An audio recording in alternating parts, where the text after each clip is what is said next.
Hello, you are about to listen to another awesome episode of the If I Had One Wish podcast. It's such a pleasure to bring you these meaningful conversations from friends and allies across the Wish network. If you aren't part of the network already, do you know you can join? Either as an individual or a corporate member, you'll get access to all the wonderful things we offer here at Wish and play your part in championing women in our sector. Follow the link in the show notes to find out more, but for now, enjoy the conversation.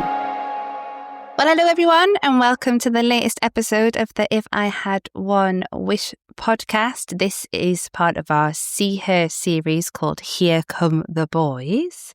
And these podcasts bring you stories and insights and that one wish that could change the game in social housing. I'm Crystal Hicks, President of Wish, and joining me today is Daniel Hewitt, Investigations Editor at ITV News. So Daniel has really shone a spotlight on housing injustices through his acclaimed investigations, including the documentary Surviving Squalor, Britain's Housing Shame, the Trapped podcast series, and numerous compelling reports on the silent crisis shaping this country. So in this episode, we're going to explore how we can take a gender lens to help us transform policies and practices for women in the sector, whether it be tenants or our colleagues. And I'm really keen to understand how journalism can help amplify equality, equity and accountability. So just a small task, Daniel. Thanks for joining us. Yeah. That's okay. And thanks for having me on. Am I the first man? Am I the first or boy? Sorry, you described me as. Well, depends what order we put the recordings out in. Do you want to be first? I'll put you at the top of the list. I'd love to be first. That'd you can great. be first. Thank You're you. our Perfect. first male podcast guest. Yes, let's do that. It's a privilege. Thank you for having me. So, Daniel, you're a journalist, an acclaimed journalist, apparently. I didn't ask you to say that, by the way, just to people listening. I don't insist on being called acclaimed. That's a Crystal decision It's a Crystal on her one. own. Okay. Sometimes I've been described as an award-winning professional, and I quite like that one. I'll go with that one. Yeah. Always. So it's not about us, Daniel. Come on. So what I really want to know, what's your beef with social housing? Why are you focused on social housing and especially women's experience in social housing? How did you end up there? Yeah, great question. I mean, I haven't got a beef with social housing, to be clear. I think social housing is probably the solution to all our problems, to be honest. But yeah, it's a great question. I've been a journalist for sort of 15, 16 years, and most of my time has been covering politics and in Westminster. And it was around the COVID pandemic, really. I was sort of stuck in Westminster as a political correspondent for ITV, and I was sort of slightly stuck on... Do you remember during COVID, there was those daily COVID press conferences from Westminster with Boris Johnson or Rishi Sunak and Chris Whitty? And so I was one of my jobs was to basically attend those a couple of times a week. Wow, what a lovely COVID you had. Oh, so my life was basically sat in an office opposite Parliament, dialing into those press briefings and writing and making reports about the pandemic. And in my career, I became a journalist so I could meet people and travel around. And I've always sort of prided myself on trying to do stories that are about people and about communities and how things are impacting people. And I was slightly stuck in this kind of COVID hell like everyone else was. And so I started looking around for stories that of people that were we weren't hearing from, and the pandemic had sort of locked us all behind closed doors. And I felt that there were lots of people that weren't getting a hearing on sort of mainstream media, really. And housing, I've always felt is an issue that is kind of massively underreported by mainstream media. If you think about it, most news channels, most organizations have they have a political editor, sports editor, entertainment, travel, science, art, almost no housing correspondents. I mean, Vicky Spratt, The Eye, is an incredible journalist. But other than Vicky, there's not many housing reporters. And so I started looking around for some housing stories, effectively. Okay. And between us, I actually went for a job that I didn't get, and I pitched housing as an area we should look into. Anyway, fast forward to sort of March 2021, I came across some Facebook groups of social housing tenants who had started writing in these Facebook groups about the fact that the conditions in their homes were very poor, but the landlord wasn't fixing them, partly because of COVID, but partly because they felt they were being ignored. And then I came across, via a fantastic producer I was working with at the time called Sarah O'Connell, we came across a tower block in Croydon in South London that we had seen some pictures inside. It looked quite poor, like mold, damp. Hmm. And I went along, and I would say it's not just the most angry I've been as a journalist, it's probably the most angry I've ever been as a human being, seeing Right. the conditions that the people were living in, particularly this woman called Franzoy.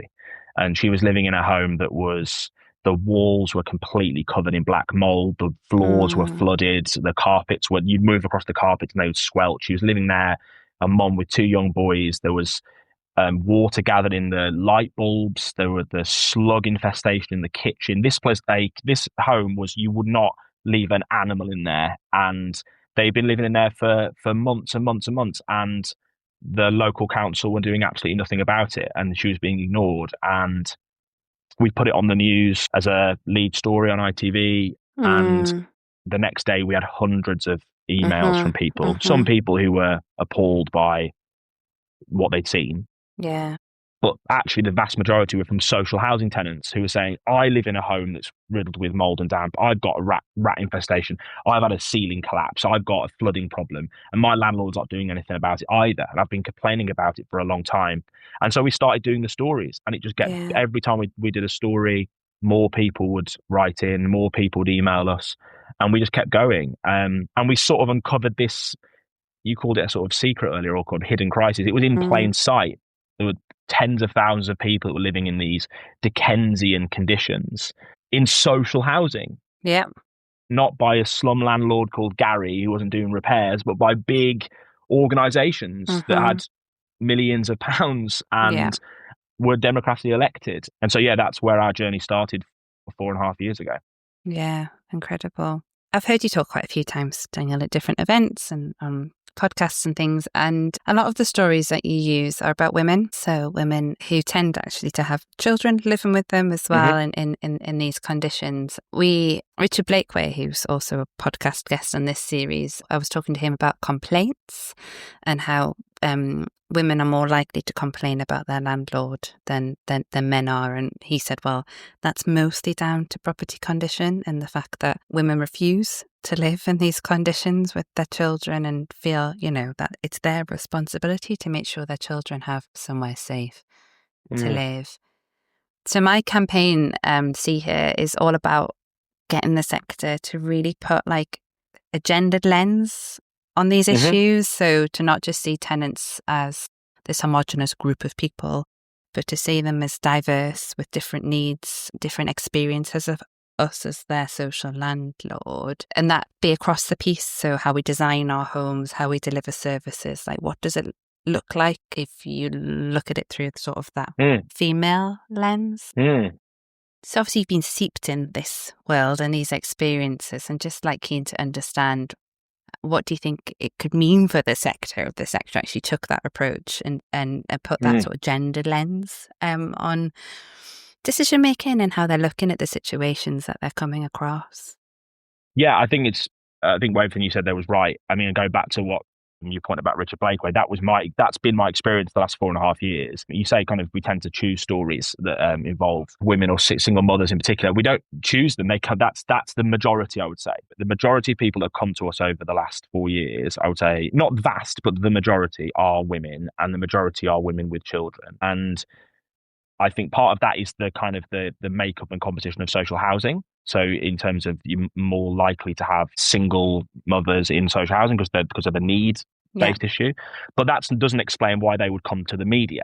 That doesn't explain. So Richard Blakeway can talk about the kind of what the data says in terms of complaints, but why is a woman more likely to take their complaint to I think the most extreme level, which is to go on television. So to be absolutely clear, as someone who spends their entire career trying to convince people or trying to get people to go on television to talk about their experiences, it's really hard because most people do not want to expose themselves to that kind of level of scrutiny, that level that they would open up their lives, even when they're not even embarrassing situations. Most people's idea of going on television is their worst nightmare. Escalate that to going on television when your home is falling apart around you, when your walls are covered in mold, when you're incredibly vulnerable. And also there is a sense of you are exposing yourselves to ignorance of people saying, well, why have you let your home get like that? Yeah. Why are you washing it off? Why aren't you fixing it? Completely misunderstanding the nature of how these things unfold. Yet women still come forward and they still contact ITV News and say, I'm so desperate. What do I do? And the conclusion I've come to, and it's not a scientific one, forgive me, I don't do data and science as much as maybe Richard or maybe even your organization, but is that women are braver. I think women are braver than men. I think women are more likely to do whatever it takes to get their children and themselves out of a situation than men are. I think men let pride get in the way. I've done so many stories of mums who are separated from their partners who have contacted me and agreed to go on television and want to go on. So they want to expose their landlord. They want to do whatever it takes. And the father of the children has tried to block it, sometimes successfully, and said, "What are you Wow. doing? Why are you thinking of doing this? Why are you putting our children? Why are you putting our lives? Why would you embarrass yourself like that?" And the conclusion I came to is because the woman doesn't care about being embarrassed. Partly she sees it as not her fault because it's not.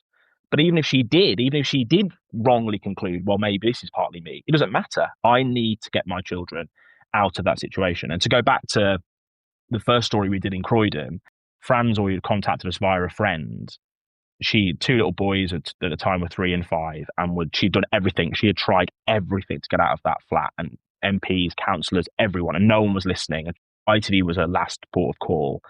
We went upstairs. She was on the ground floor. We went upstairs to the next flat above her, where the leak was obviously coming from that caused these problems. And it was a guy called Leroy, and it turns out the flat above him was the cause of the problem. All right. And Leroy let us in, showed us around. His flat was actually worse than Franzoy's.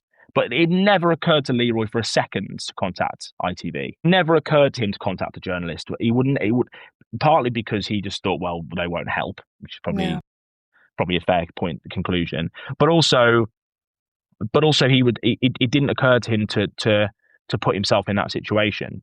And Franzoy was doing everything she could, and Leroy was like, well, that's just one step too far for me.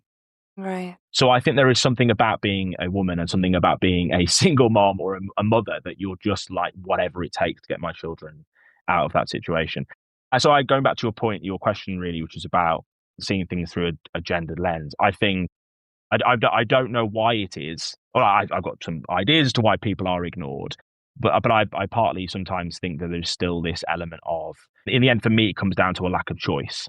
Even subconsciously, if a landlord gets a complaint like that about an issue that's to do with conditions and the state of a property, because there is such a lack of choice in the housing market, because there's a lack of anywhere for these people to go, actually, what's the rush in fixing the problem? What's the rush in fixing it well?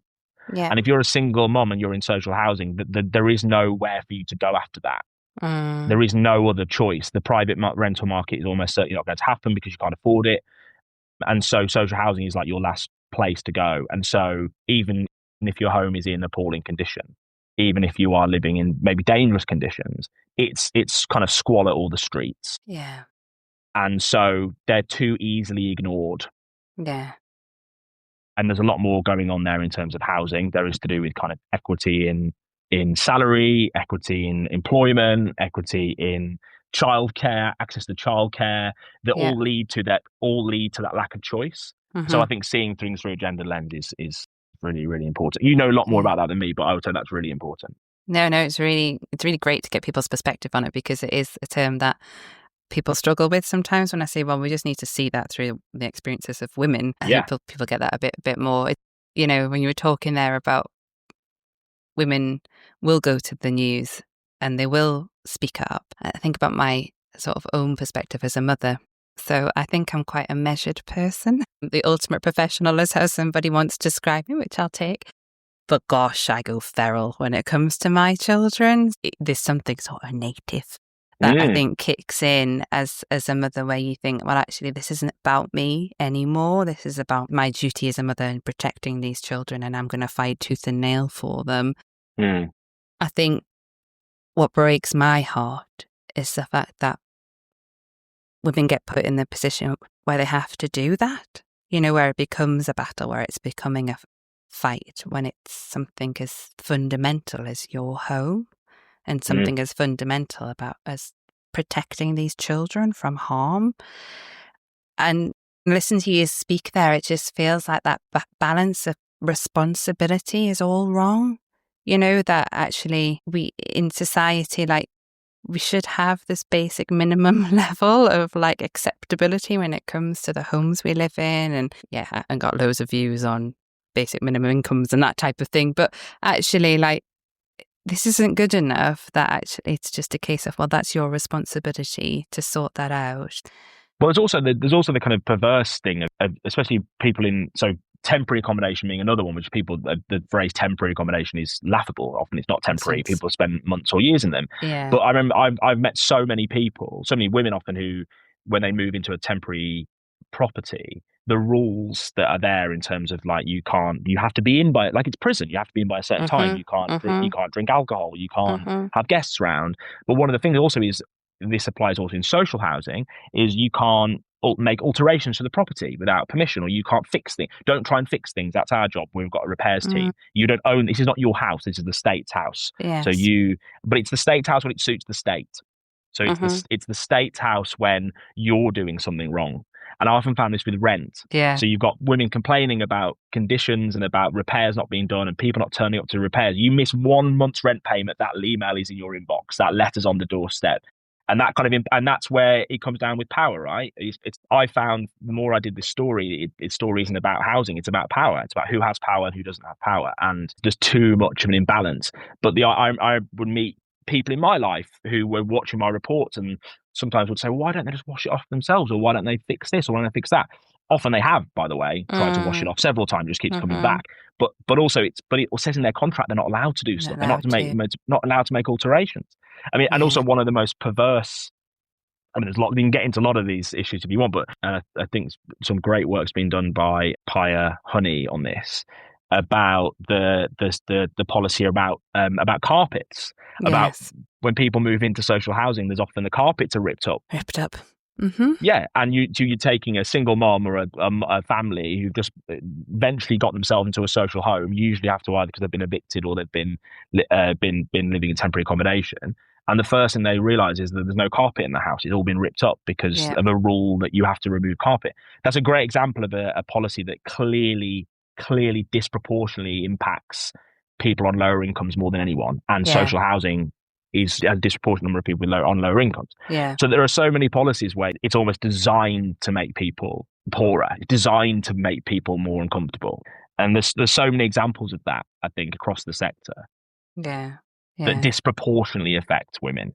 Yeah. And I think because it's not seen as that, you know, they don't think that they're disproportionately affecting women. They think that their policies are fair. Yeah. But, you know, when you get into the lid of things, we are different. We have different needs, different expectations. You do need to look at things differently. I think the example around carpets, honestly, it boils my blood. I work in the homelessness sector. Solvable. Yeah, so solvable. So in the homelessness sector, we often give people who are experiencing homelessness, we give them like a starter pack to start their tenancy, to make sure that they've got everything they need for that tenancy to succeed.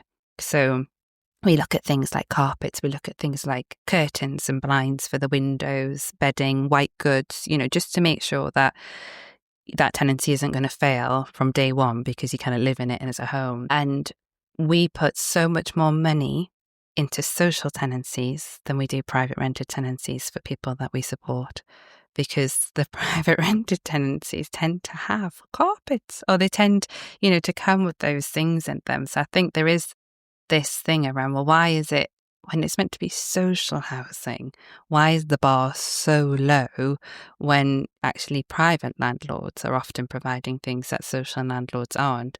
And, you know, women typically are the ones who are needing to access the social rent because the private rent is so much more expensive. Yeah, so I think there's this misconception actually that, the social housing sector is the safety net. It's, you know, it's the place for people who need that additional sort of support and lower rents and what have you. But in the reality is, you know, it's not always the case. I am going to ask a bit of a cheeky question there, because you said that you weren't going to get into it, but I'm really keen to understand, like, do you think there's intentionality here around ignoring certain groups of people? Not, how can I put this? I have this thing around, you know, because the ombudsman and the regulator measure certain things, those are the things that the sector's focused on, because, like, that's how they're going to be judged. That's what they're going to put in their annual report. And that maybe leads us to not think about things that really matter. But yeah, do you think there's intentionality here, or do you think it's just not being tuned in enough? What do you think? The answer is no. I don't think anyone who works in social housing, well, I'd like to think that no one who works in social housing is intentionally doing any of this stuff. I really don't think that. However, I think your point about the measurements thing is really true. And I think part of the problem we came across in sort of 2021 when we started was the regulation regime then is now changed, partly as a result of the work we did, giving the regulator more powers. You had a regulation regime that basically was all, in social housing, was all about financial regulation. All of the pressure on social landlords, particularly housing associations, was all about making sure the books were balanced, they were in a healthy financial state, and the regulator could not intervene really in issues like housing complaints. They had the serious detriment test, so people could only really go to the regulator, and the regulator would only get involved if they felt someone's life was in danger, which is incredibly high bar to set. And so what you had there was you had a housing associations, particularly, whose focus was very much on the economic side of things and house building rather than maintaining the properties they had. And so I think that's so true about what you're regulated on, and the data you collect drives your focus. And if you have a situation where the one element of your budget that you can kind of control is maintenance, you can nudge away at the maintenance budget because the regulator is not going to have a go at us. The ombudsman's powers are pretty limited. Yeah. And actually, we're making our money through, and I know housing association boss would say we don't make money, but they have a surplus, and they obviously bring money into put housing. They're getting it from building properties. So your focus is naturally, in the makeup of your board in particular, is going to be made up of people that understand the things you're being regulated on and not the things you're not. And so, no, I don't think there's intentionality. I also think beyond the regulation, this is a more of a societal thing led by successive governments, led by the state. You've had for the last 40 something years, the kind of message written large in the sky by successive governments is we do not care about social housing. They did away with it, didn't they? Yeah, just that you have Margaret Thatcher comes along. I won't give you guys a history lesson, you know it well, but she comes along and says, look, the good stuff can go. You can buy that, have it at a massive discount, and what's left, well, those people can live in it, and we don't care about it. If you work in that sector, that's pretty difficult to get yourself motivated. And then if you see and you work in homelessness, you see homelessness rising. You see there's a lack of alternatives. You get people like the people I met calling you every day with really heartbreaking stories. You then start to become numb to those stories because you've heard them 1,000 times. And you're a call hand, and you're like, this sounds terrible, but I know for a fact our repair team aren't going to do it quickly, and I know for a fact we don't have another place to put them. So I don't think it's intentional, but you then start to get that emotional, that like kind of apathy. And I think what we found, and what I found last few years, is this it's a cultural problem, which starts from the top. It starts from legislators. If you don't care about something as a government, and you start to deregulate it, don't be surprised if the people that run the sector stop caring too. Stop caring, exactly. Yeah. There's no motivation for them to care as much. So no, I don't think it's intentional, but I do think it's a cultural problem. And there's some amazing people working in the sector. You know, I think the majority of people I work with want to do the right thing. But as you say, you're working within a finite amount of resource, to a regulatory regime, to a political backdrop, which hasn't got your back. So it's often really 100%. Difficult. I know we're running out of time. I could speak to you for hours. No, it's okay. But we always have to ask our question, which we ask all of our guests, which is, if you had one wish for the social housing sector, what would it be and why? Oh, so I'm doing that clever thing now where I list all of the things I thought I was going to pick, and then I'll pick the one That's so naughty. And then it means that you've heard me have a few. So I'll give you a few, and then I'll say, but none of them are the wishes. No, I think there's a few things. I did think about this a lot. I think the answers should be the same for everyone. But I'll get to that in a minute. Yeah. Okay. I think the things that I was thinking about, I think that the lack of a kind of national tenants body for social housing is a real problem. I think having a kind of national representative on kind of at government level that is there making representations from tenants by tenants, it's a real problem. I know the Tory government got rid of it in 2010, and I think it's been a real issue. I think one on language, I think the phrase intentionally homeless makes my blood boil, and the amount of women I've met these next two go hand in hand. So the policy of moving families out of area because there's not enough properties, that is often linked with the phrase intentionally homeless. So I remember meeting a woman called Michaela in Enfield she had 3 kids. She was on maternity leave when I met her, but she worked part-time for a big pharmaceutical company. She was evicted from her property and private landlord, went into social housing, wasn't any homes, was put in a hotel, lived in a hotel for 9 months. You can listen to it on my podcast, The Trapped. It's a horrendous story. But when she was eventually offered a place, it was an hour and a half away. She had to quit her job, take her kids out of school. You've heard it all before. One of the issues was her eldest son, there was a legal order in place. She couldn't remove him from school because the dad also needed access. And so when she said, I cannot accept this property, she was told, well, you're making yourself intentionally homeless. Yeah. And she was made homeless. I spent a whole day with her on the streets with her kids. It was the most harrowing day of my career. How by any measurement was that intentional? I think they're afraid. But anyway, so out of area, that's gone. Intentionally homeless, that's gone. Lag of tenant's body, but that's not the wish, Crystal. Okay. The wish is a government that actually builds social housing on a level that we need it, because it's not happening. And all of these problems are not solved unless you build loads of social housing. And it's like a really boring answer, but it is the answer. Yeah. It's the solution. You look at the political consensus from 1945 up until 1979. It's successive governments of every colour accepted the state's obligation to provide affordable housing for its citizens, and we have stopped doing that. And all the problems that you're talking about on this podcast and all the problems I've come across are the root cause of it is a lack of social homes.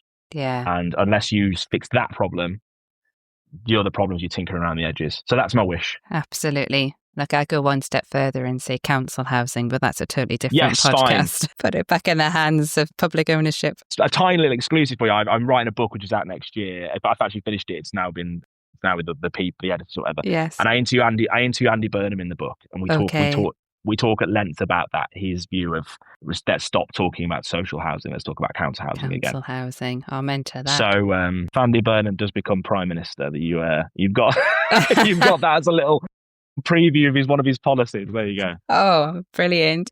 Oh, it's been really great to have you on. Honestly, it's great to have you championing the cause. I know it shouldn't take a white man to raise the spotlight on, an issue that's affecting so many women, and we also know disproportionately Black women as well. But don't stop. Keep having our corner, and it's just been really good to get into the detail of some of this. But yes, for now, thank you very much. And to our listeners, you have been listening to the If I Have One Wish podcast. This is part of our Here Come the Boys series. Catch up on more episodes to come later in the year. Thank you. Thank you everyone for listening to the If I Had One Wish podcast. Next time, we'll be talking to another inspirational female from the housing sector, who will be sharing her career story and what she's learned along the way. And of course, we'll be asking again the big question. If she had one wish, what would it be and why? See you next time.